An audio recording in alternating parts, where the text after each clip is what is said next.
טוב, אז אני מתרגשת לספר לכם שבאמת שחזרתי לארץ, והדבר הראשון שחשבתי עליו זה שבא לי אוכל וייטנאמי. אז הגעתי לווייטנאמית האותנטית בחיפה במרכז הכרמל, והזמנתי כמובן סלט פפאיה שאני כל כך אוהבת וכל כך היה חסר לי כבר כמה זמן. בואו נראה.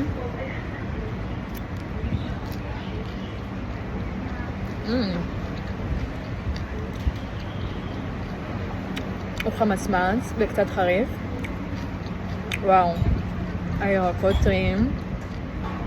בעלת המקום מקסימה ברמות. היא גרה בארץ מעל 30 שנה. היא במקור מהאי פונג, שלא יצא לי לבקר שם, אבל פעם הבאה. אז זה טעים.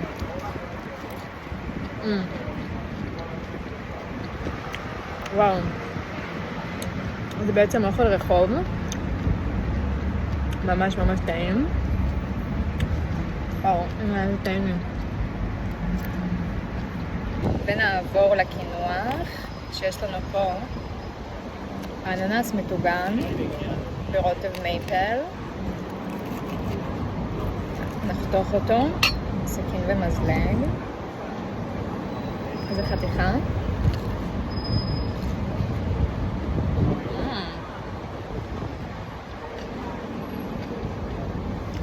האמת שאפילו בווייטנאם לא יצא לי לאכול אננס מטוגן. האמת שזה מעניין, זה מתוק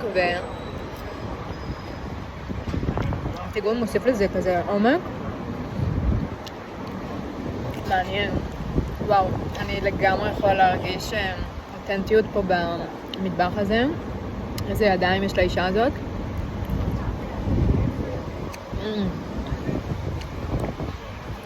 וואו, יש לי מלא טעמים בפה.